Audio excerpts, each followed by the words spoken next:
welcome. Airport board meeting, we can stand and do this one. I've been asked to speak up, very close. You guys, can you hear me okay? Go ahead. Yeah. All right, good. All right, follow me. I pledge allegiance to the flag of the United States of America and to the republic for which it stands, one nation, under God, indivisible, with liberty and justice for all. Madam Clerk, can you call the roll? President Brown, I'm here. Director Wright, Here. Director Clayton, Here. Director Adams, Director Moreno. Okay.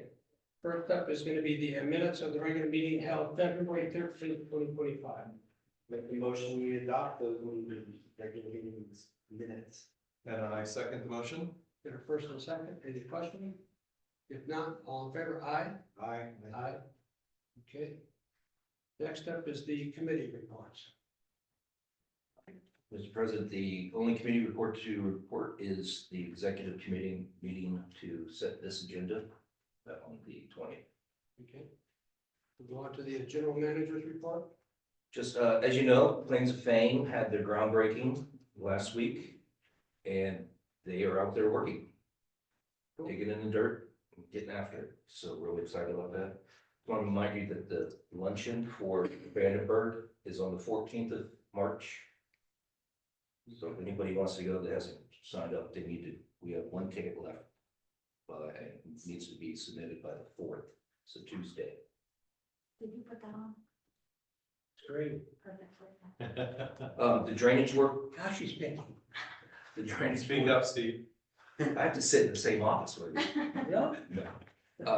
The drainage work that's been ongoing is nearly completed. Taxiway Charlie's back open. Okay. And there's some final asphalt work in front of the big hangar and some punch list items, and it will be done. But all reports are from the most recent rains that it actually works. Okay. Good. Nice. Hopefully for what we paid, it works. Confirmation. Yeah. The customs facility is coming along. The access control that you all approved is being completed. There's some, again, more punch list item stuff. Once it's confirmed, ready to go, the customs going to need some period of time. They won't solicit for an employee to relocate here until they're certainly have a facility to move into.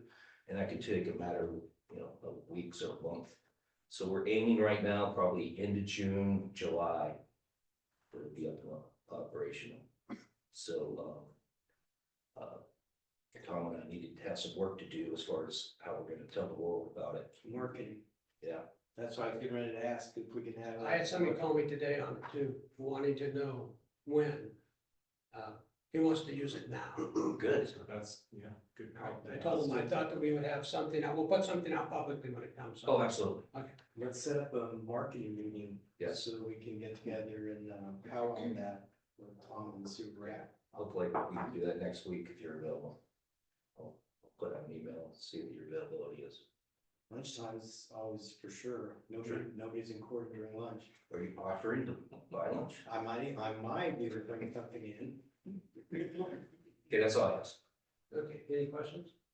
Okay, we'll move on to the manager of finance and administration report. Thank you, Director Brown. I have provided the man register for your review and approval.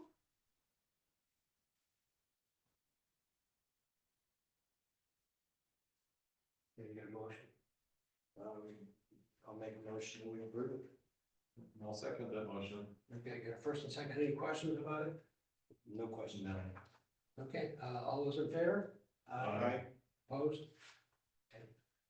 I've also provided you with a budget versus actual for year-to-date, January 31st, 2025, and a financial statement, profit and loss statement, and a statement and net income, the balance sheet. I won't go over that tonight because you're going to get a whole lot of that from the auditor. So Okay. I'll just, if you have questions, I'd be happy to answer them, but I didn't plan on going into detail because I knew you were going to be overloaded And when will the auditors be here? right now. Right now? They're here. Oh, here. On the Item screen. 6. Okay. No, so it's gonna be- They're not checked in Not yet. I haven't visited them yet. Oh, They're okay. not logged in yet. Okay. I was just wondering, are we gonna have a financial committee review before you sit down with the auditors so that we can provide you any help? Or With the audit, with this year, with last year's audit, or, the 2024 audit? Yeah, normally we have, the auditors present it to the board and then the board approves it. Okay, That's usually how we do it. Yeah, but we can change that process if you want for No. next If year. if after this, if you want to do something different, Yeah, okay. you'll see it. It's, Well, I already did a preliminary review already.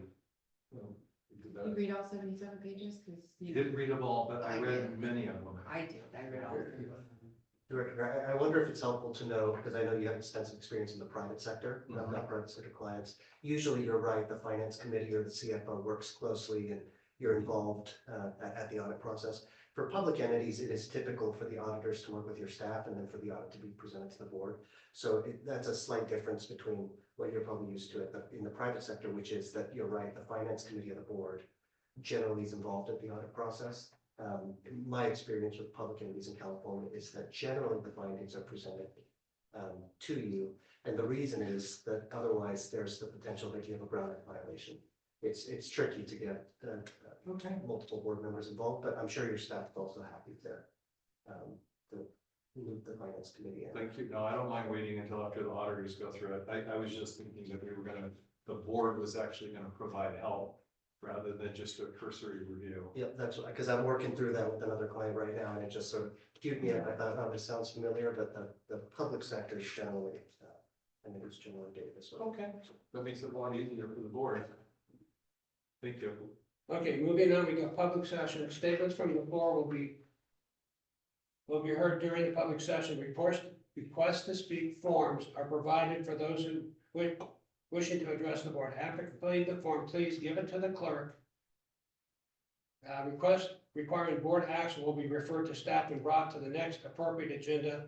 Members of the public are cordially invited to speak on the agenda items as they occur. Staff reports covering agenda items are available for review in the office of the general manager. On the Tuesday prior to each meeting, the board will establish a time limit for the receipt of testimony. The board reserves the right to establish further time limits for receipt of testimony. Okay, we've got one request to speak, which was from Jim. I can't read the other because it's Sarah. Yeah, okay, all right, Okay, one. come on up. Jim Moore. Sarah. They try. I only see Sarah coming up. No, I'm joking. It's up to you guys. We're a team. Okay, yeah, so we're from San Luis Obispo Airport, and we have a flight school in San Luis Obispo, it's SunWest.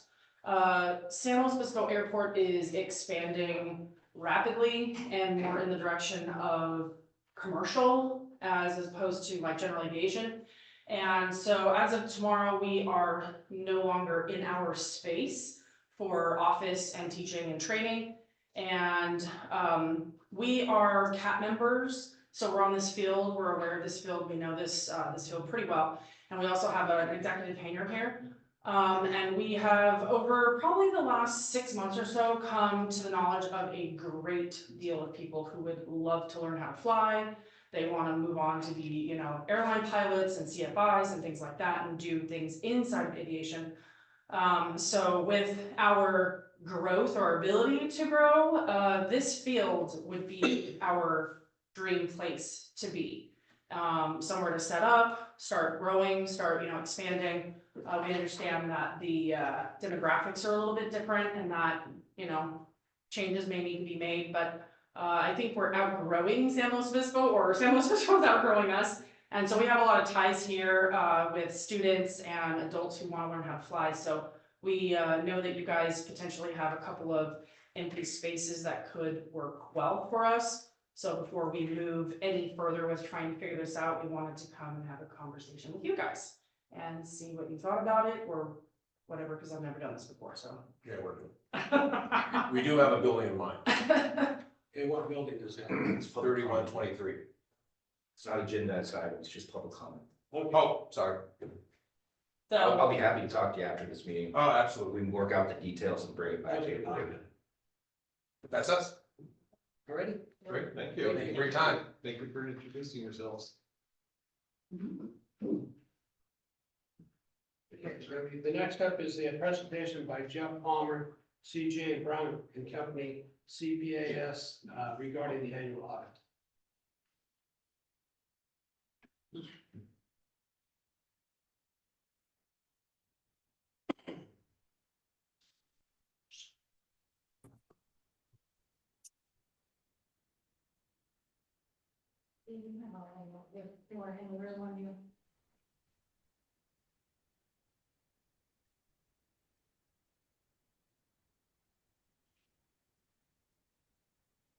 Eva, I don't know if they were in the waiting room when you said that, so if you want, it would be good to introduce yourself to them and have them introduce themselves to us, Okay. now that they're in the room. The microphone's on. Can you hear? Yes, I can hear you. Okay, I'm Steve Brown. I'm secretary for the board. We've got Michael Clayton here and we've got Tony Guy. If you guys wouldn't mind introducing yourselves, I'd appreciate it. Yes, my name is Christopher Brown. I'm the engagement partner with CJ Brown and Company CPAs. Jeff? My name is Jeff Palmer. I'm the engagement supervisor with CJ Brown CPAs. Great, thank you. Are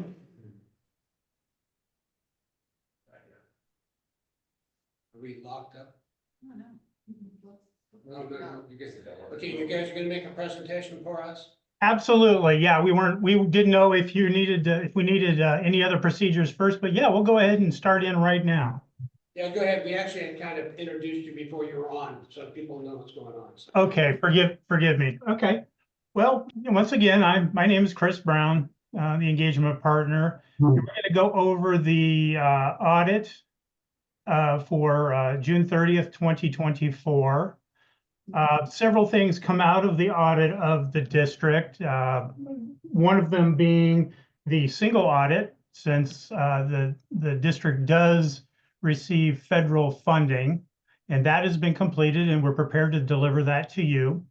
The other document or report that we are prepared to deliver to you is the schedule of passenger facility charges. But we'll go ahead and concentrate on the audit itself now. So I have a PowerPoint presentation. Shall I share it with you, or does somebody there have the ability to bring it up? Chris, I gave you co-host. Okay.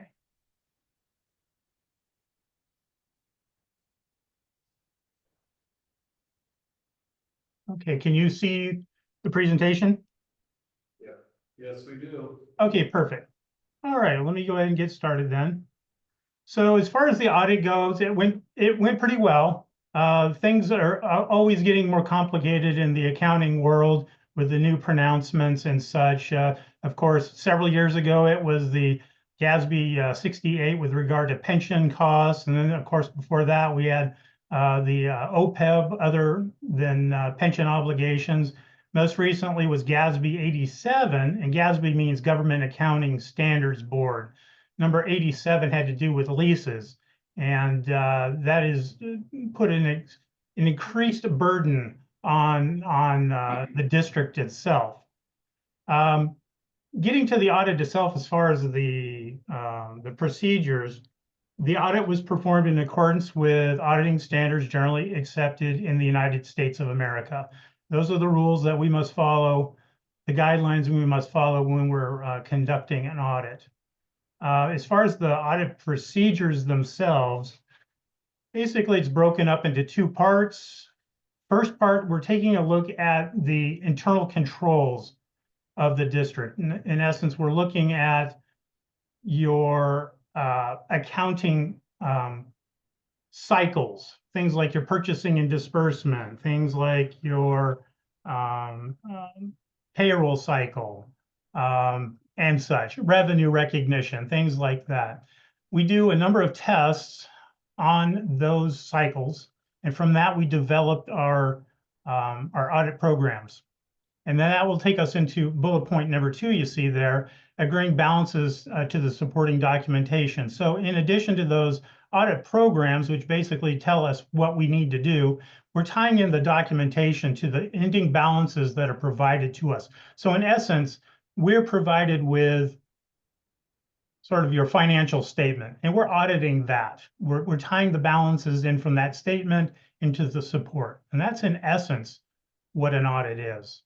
In addition to that, we're also looking at the key relationships within the financial statements themselves. We're taking a look at changes in the assets, liabilities, and corresponding changes in revenues and expenses, and looking for anything unusual within those areas there.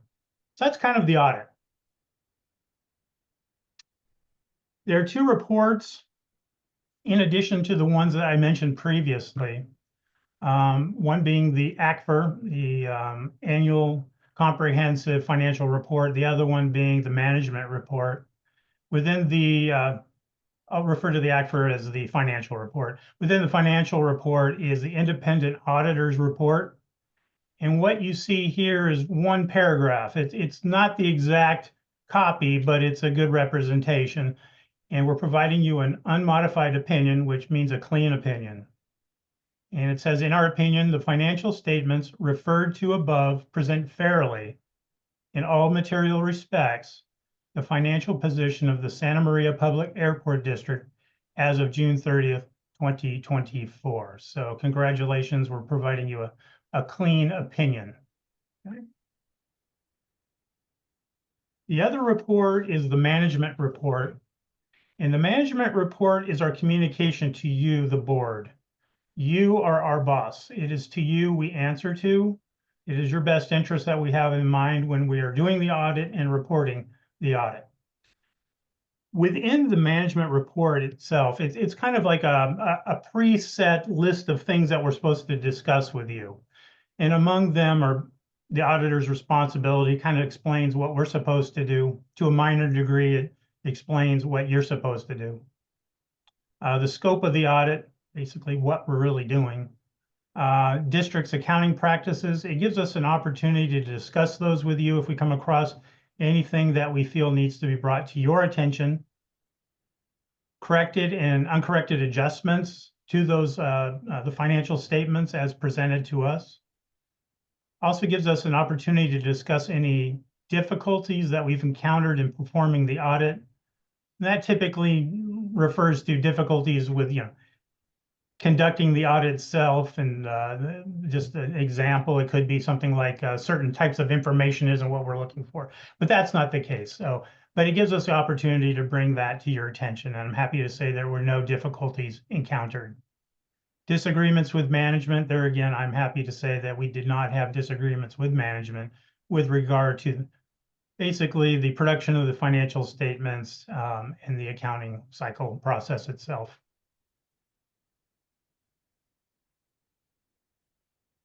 So to go over the financial statements, what we've included here is kind of a higher, yes. Hey, Chris, can you maximize your screen so that we can see that a little better? No. No. I don't think I can, or at least I don't know how to. Yeah. What slide is it? I'm looking for a spot where I can actually do that, and I'm not seeing. If you go up to the top, like right here, 2 to the left of SM pad, there's like a play. It should get bigger. Say that again, I'm sorry. To the top of the screen next to the title of the document, there's like a play button for the, yeah.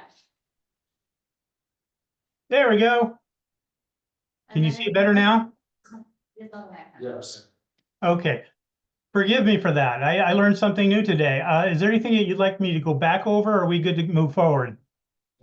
I would just go to the financial highlights. Okay, we'll do that. Okay, so here are the condensed statements of net position. This can be found in management's discussion and analysis section of the financial statement itself. It's at a high level and it's aggregated amounts. So it says current assets, and the current assets really isn't one account. It's several accounts, but they're aggregated for the presentation and the analysis.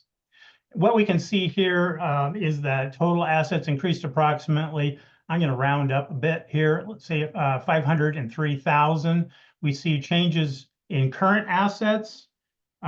We see approximately a decrease of I know I checked this out before we went online here. Cash went down approximately 1.9 million, and we saw a decrease in grants as well. That were really driving a lot of this cash movement and the receivables. So nothing unusual there. You do see in that 2023 column, it says as restated. The financial statements for 2023 were restated, and what that means is something was discovered in the current audit that really affected prior years, and what it amounted to was some assets that were over depreciated in the prior years. Those amounts were accumulated, and your capital, your depreciation is accumulated depreciation was adjusted, and equity or net position was adjusted as well. I believe in total over the series of years was approximately 140,000. So that explains the as it restated for 2023. Moving forward, deferred outflows of resources, that is a component of your OPEB and your pension liability. Very minor change there. Those numbers are based on actuarial studies that are done, and basically the numbers are proven out as part of the process and recorded in your financial statement. With regard to liabilities, we can see total liabilities went down approximately 1,671,000. We can see current liabilities had the biggest portion of that, and that was basically from reduction in AP, accounts payable, and your accrued expenses. Moving down into deferred inflows, they're again related to your OPEB and pension. It's kind of the other side of things. Deferred outflows of resources that we talked about above tend to decrease that liability, the underlying liability. Deferred inflows tends to have the opposite effect. It tends to increase over time. Net position is essentially your net worth. It's assets minus your liabilities. It's broken up into at least 3 different areas in this case. And the first one being what you've invested in your capital assets. So it's going to be what you've invested, cash, what has been donated or granted to you, less any accumulated depreciation. And if there's any debt on it, that is taken into account as well. So it truly is kind of like a net worth of your capital assets. And we can see it went up approximately 4.7 million. Restricted for capital projects, it's essentially cash that is designated for use in projects. It can't be used for anything else. Unrestricted net position is what's left over. It doesn't represent cash. It just represents the mathematical assets minus your liabilities minus your investment capital assets minus restricted. And we see it went down a little bit from the prior year, 340,000. Total net position, 41,845,112. Let me ask you a quick question. Sure. Between 23 and 24, do you think we did better or worse overall? Well, in what manner? Do you mean just did you make more money, or were your operations more efficient? There's a lot of different metrics that go into that question. I'm just looking at the overall bottom line, the total net position and how we got there. Do you think we did better this year or worse? Well, let me talk about that. Can we sideline that just for a second, and then I can make that comment. I can make a comment on that a little bit more specifically. Okay. Okay. So what we see. I have a question too. This is Tony. Yes. Why didn't we move $2 million into restricted for projects based upon the fish and wildlife? Because the restricted funds are FAA restricted, that are based on land sales, so we cannot use that for anything but airport development. So those are the only restricted funds we have now. If you want to restrict funds in the future, you can, but that's what that's for. Okay. We've already got, the land was sold and it was designated as restricted. Okay. Yeah. So in the unrestricted amount, that's going to be our net position. So that's going to be cash from the balance sheet. the cash that's shown on the balance sheet? No, he just, No. he was just explaining that it has to do with it's just a mathematical equation, it's not cash. You will see you'll see cash in the cash flow. Let me just kind of add 2 cents to this. So when we're looking at this area here, again, it's the net worth. It isn't necessarily one type of asset. It's pretty easy to figure out what net investment in capital assets is. It's there again, what we've invested in capital assets, less any accumulated depreciation. Restricted for capital projects is really, it's not something that is designated necessarily by the board. You can't designate, the board can't designate restricted for capital projects necessarily.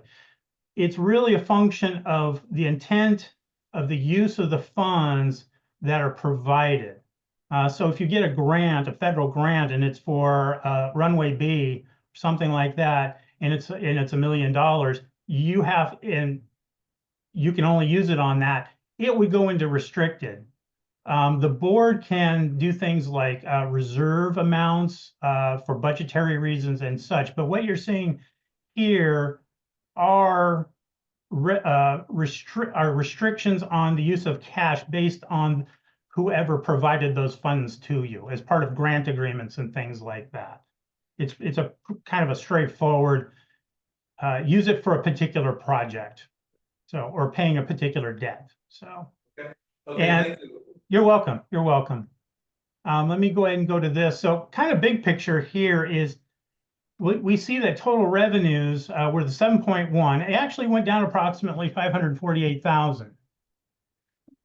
And I'll talk a little bit more about this. I don't want to drag it on too much, but we see total expenses of that 9.2 million, up about 314,000 and change there. So for 2024, we can see net loss before capital contributions of, you had a loss of essentially 2,057,000 and change. So what that's saying is that just all things being equal and on a very, very basic, simple observation of this financial statement, that means that the revenues from your operations are not funding the costs to run the airport. You essentially, and this is common, okay, in your type of organization to one degree or another. Since you do rely on, it's so capital intensive and you rely on capital grants and such to fund those mandated, required, and needed investments in the capital projects.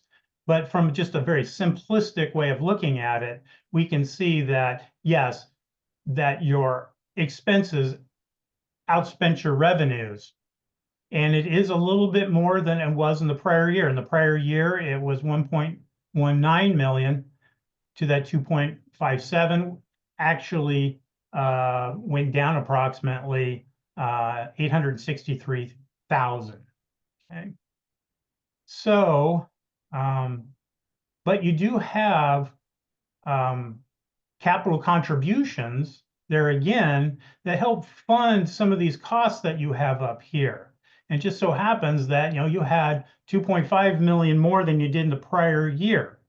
So looking at your operations, plus the grants that come in to fund those projects, you're actually, when you do the math from 23 to 24, you're doing better in that regard. So from just a purely operational standpoint, maybe you're not as profitable, but the big picture is you are more profitable when you take into account the capital contributions that come into play itself. There again, this is a pretty common situation when you have a capital intensive entity such as the airport. I'm not saying it couldn't be improved. I don't mean that at all. But I, as an auditor, I see this amongst other entities as well.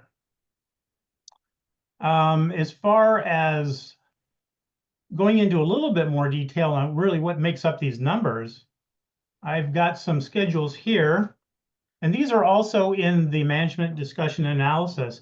And what you see here is a representation of operating revenues and non-operating revenues that make up the financial statements. And it's much more detailed, and we can see Operating revenues, of course, being what you do for a living, providing services to the airport community and such. Non-operating revenues, those are ancillary type items. They're going to be taxes and interest and things like that. But we can see that total operating revenues from one year to the next was up approximately 209,000 and change. Bigger items that made that up were the change in land usage, so it went up approximately 94,000. We can see main hangar and FBO went up approximately 52,000. Hangar area usage 45,000 approximately. Non-operating revenues, we can see an increase in property taxes, which is pretty common. We're seeing interest earnings, that one we're seeing everywhere because, of course, rates went up and balance is being fairly consistent in investment accounts and such. We're seeing increases in that area. Of course, these are pretty much self-explanatory here. Gain and sale on land. You had a land sale in the prior year. You didn't have that in the current year. That is also kind of going into the change in the net position from one year to the next. This is a pretty big number right here. You sold something, you realized profit on it, and you didn't have that in the current year. Total revenues for the year were down approximately 549,000 and change. The other side of the coin is the expense side. Same exact rationale, 2 years by operating, non-operating, and we can see total operating expenses. Sorry about the cutoff there, but total operating expenses went up approximately 724,000. We can see land usage, area usage went down 180,000. You can see the changes here. Looking for anything unusual. I'm going to ask a question, and I don't want to put anybody on the spot. Hey, Jeff? Jeff? Yes, I'm here. As far as adjustments to the OPEB and pension, are they being run through? Do you know if they're being run through the public administration area? I don't want to put you on the spot. Okay. Yes. Okay. So some of the change that we see here in this 888,000 is going to be a reflection of the change in your OPEB and your pension liability and adjustments to your deferred inflows and outflows. You end up with you basically record what the liability is required to be. You record what the deferred inflows and outflows are required to be based on actuarial studies. Basically, what falls out of that is expense. And this is the spot where those expenses fall. And they typically follow personnel, typically. So that explains a lot of what we're seeing there. Depreciation expense, it is what it is. You build assets, you buy assets, and they're depreciated over their economic life. And this is the results of it. You have depreciation expense. Non-operating expenses, it looks like the only game in town here is air show expense. And we can see the decrease from the prior year. Total expenses went up approximately 314,901. This is kind of a cheat sheet for me that explains what we just went over. I don't need to bore you with that again. So kind of go over it again. So the audit went well. There again, things are getting more complicated with all the GASB pronouncements. It does take a lot more of your staff's time to do the calculations and get the trial balance together and for us to audit it. But the audit went well. We were able to provide you with a unmodified opinion, which is a clean opinion. We were able to we will issue your single audit. It will be uploaded to the clearinghouse, the federal clearinghouse, at least by the end of next month. We're providing you the facility charges fee, and that's basically, that report basically charts the revenues and uses of those funds over time. As far as the management report goes, we did not identify material weakness within your system. And we've gone over the results of your operations And that's essentially our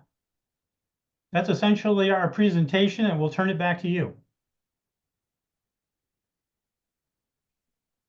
And would you like me to stop sharing or go ahead and leave it up?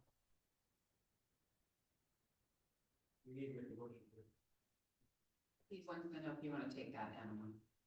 Yes. Oh, yeah, no, we can take that down. Okay, there you go. Anybody have any questions on it? How long did it take you to do that audit? I haven't looked at total hours, but it's in excess of 240 hours.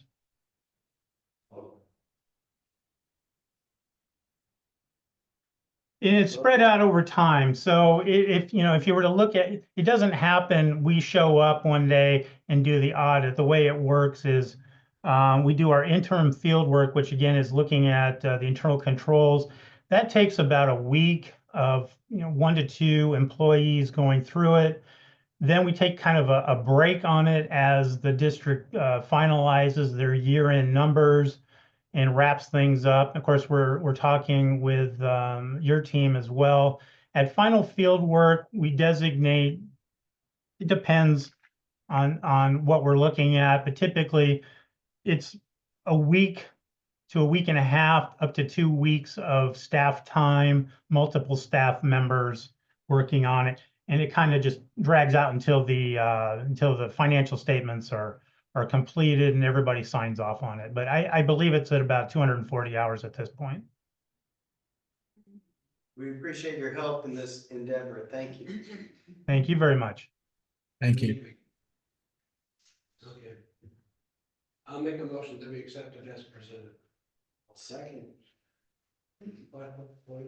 No. Okay, all those in favor? Aye. Opposed? Okay. Great, thank you, guys. Thank you very much and have a good evening. Thank you. Thank you. Okay, moving on, we've got the presentation by Jane Hinton, Plains of Fame Air Museum, providing an update on the Plains of Fame Santa Maria expansion project.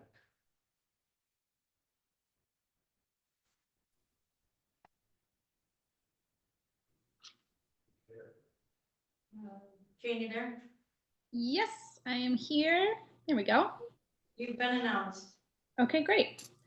I am here to just give you a quick update on our permits and construction schedule and kind of everything that's going on with Plains of Fame for the next year. We had our groundbreaking last week, which was a great event and went well and got a lot of good press about that. And the real big shovels went into the ground Monday morning. So we have our grading and excavation permit in hand, and we are wasting no time at all. And so we are underway. The remaining permits are in review with the city for the building, electrical, plumbing, all of the rest of it. The city has hired on a consultant to help expedite the process, and they've told us it's going to be about 6 weeks and we'll have the rest of our permits. So that's all on track, and we've got plenty of work to do while that final bit is getting taken care of. So it shouldn't slow anything down. The grading and excavation we think is going to take about 2 months to bring us to about May 1st. And then we'll start the foundation and concrete work, which will take another about 2 months to, set the forms and pour everything. While that's going on, we will also start the underground utilities, sewer and water, get PG&E out there for the power. They're all ready to go. We just need to kind of tell them when to come out. So that should go well, kind of happening concurrently. We think that the building will start being erected around July of this year and be complete by November or December. It just depends on weather and making sure everything stays on track. But the steel building itself, I mean, a lot of it has already been delivered, and it's already 90% fabricated off site. So it's just a big Lego set once it starts getting put together. we think that the interior finishing, signage, displays, moving all of the aircraft and collection pieces and all of that, that's going to take a little time at the end of the year and at the beginning of 2026. So we'll probably have certificate of occupancy right around the end of the year, as long as everything goes well. But we won't actually be open to the public for a few months after that, because we just need to get everything ready. So that's our timeline of construction and what's going to happen over the next year. And we're looking forward to getting started finally. So that's pretty exciting. The fundraising has gone well. We've raised 11.7 million of the 12 that we need. So we're just in this final push, and over the next year, I think we'll get to where we need to be. We're going to be launching some local initiatives, like a commemorative brick program and an early membership drive, things like that. We just want to create opportunities for some locals to kind of put their stamp on the project as well, and be a part of it. The museum is developing our programming that's going to be taking place as well. So we've just signed on a consultant who's going to bring in a public historian, and we're going to start putting together a educational advisory council to develop the museum's interpretive and curriculum planning to make sure that it's in line with local education needs, and making sure our school tours are useful to the local schools.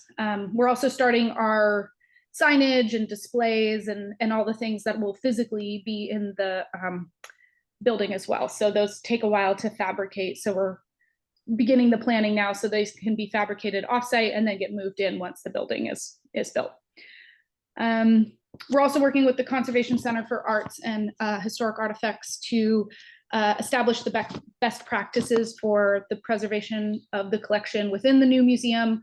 Obviously, the Central Coast has a little bit of a different environment, especially related to humidity, than where we are in Chino. So we're just figuring out some things that will keep our planes safe over time.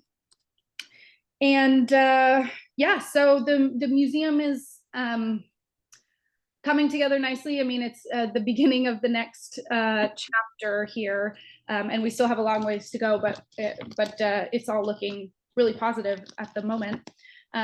Can't forget about Airfest this year. So just to remind everybody, the dates are October 18th and 19th of 2025. The U.S. Air Force has assigned the F-35 to be our demo team this year, which is always a crowd pleaser. So we have a feeling it'll be a good year for the air show. We'll see how much of our facility will be able to get utilized for that show and what the layout will be, but only time will tell with what's going on there. But we're going to be opening up registration for vendors and volunteers and all of that in the next month or two, and get rolling on sponsorships, and looking forward to another great year. So that's all the things that we have going on. Does anyone have any questions for me about Planes of Fame or what's happening with us? If this is an employment interview, you're hired. Well, thank you. I have enough on my plate. I'll have to politely decline. Congratulations on everything you said and for the wonderful time we had over there when you're doing the groundbreaking and everything. And I watched how you were walking around and making it all just right. So congratulations. So we look forward to you in the coming years, working with you in this new beautiful place you're getting ready to put in. Yeah, well, thank you for having us. We are so excited to come to Santa Maria, and every time we go up there, we always say the same thing: is when we get out of the planes, we're just we can breathe, and it's so nice, and we just can't wait to be with you guys. So looking forward to it. Hey, Jane, the F-35, will it be a flyby or will it actually be parked where people can get somewhat close to it? Yeah, I believe we'll have multiple F-35s. So we have the U.S. Air Force F-35 will be the full demo team will be coming out. So they'll bring two, and we'll do our heritage flight, probably with our P-38 paired with that. So we've got the original Lightning and then the Lightning II together. And so that'll be a good kind of jet team for this year. And then We also have an F-35 team that has contacted us about being a static display off the hot ramp so that people can get a little bit closer. Awesome. Thank you very much, Jane. We appreciate it. Thank you. Absolutely. Happy to do it. All right, any other questions? No. All right, Jane, thank you. Thank you very much. Thanks very much. Have a nice evening. Take You care. too. Bye-bye. Bye-bye. Okay, moving on, we got resolution 942, a resolution of the Board of Directors of Santa Maria Public Airport District amending the district conflict of interest code. I think this one, yep, sure. Directors, and there's one correction in the very first whereas. It should be on July 25th of last year, you passed resolution 938, which amended your conflict of interest code. The agency does that every 2 years as a matter of law, and you bump it over to the County Board of Supervisors to approve. As part of that process, we just unknowingly left out. So what your district has done is you adopt the standard template language at the state level. So this is all in FPPC regulations. You just adopt that by reference. You say, we're just going to take what the state does, we're going to apply it to ourselves. But every district is different, and so you have to include two sort of attachments, or they call them appendices. The first one, which you passed in July, is the designated individuals. So of course, all of you as directors are part of that, but there are certain staff, including myself as legal counsel, who also have to fill out that form. The Appendix B is what those people have to disclose, including yourselves. So we again, unknowingly left that piece out. And so we are bringing it back in. What you can see in your packet is that there's some consolidation that we're recommending. And so that's essentially what we're doing, is we're going back to what you did in July. We're adding back in that Appendix B that tells the who what they need to disclose. So happy to answer any questions about that, but. Who to disclose to who? So this is all going on the Form 700s. This is the information, this is the answer to what do all of the designated individuals have to disclose on that Form 700. Yeah, so I'll stop there. And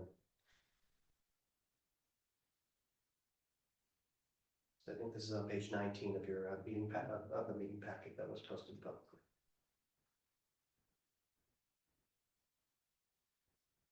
I'll make the motion that we accept it as presented. And Second that. if I can modify your motion, if it's okay with you, so adopt it as presented, but with the change to the first paragraph to state that on July 25th, 2024, the district adopted resolution 938. So just updating that to the correct reference. I'm good with that. And I'll second what he just said. Thank you. Acting President Brown, What's that? roll call. Okay. Director Guy. Yes. You need to offer. Well, actually, sorry. Public comment. That's it? You take it in the beginning, so you. I don't know. Yep. So. Please proceed, thank you. Director Clayton. Yes.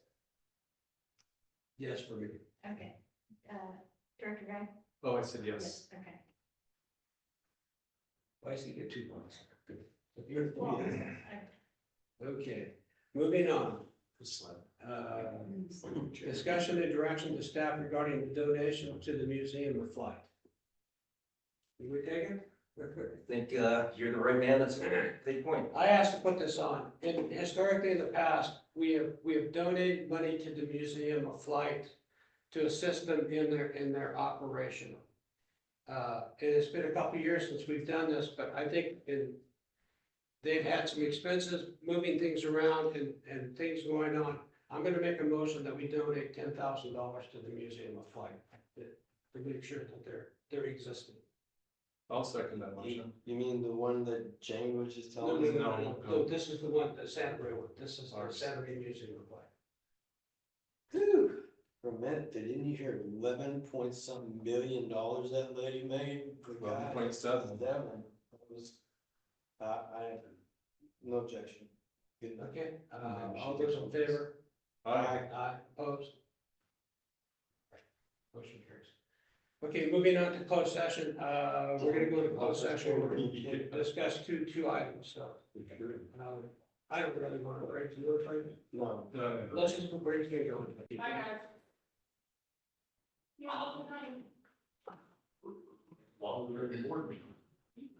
Oh, God, yeah. Okay, we're coming back in out of closed session with no reportable actions. The next thing we have on the agenda is director comments, and I'll go start with Director Guy.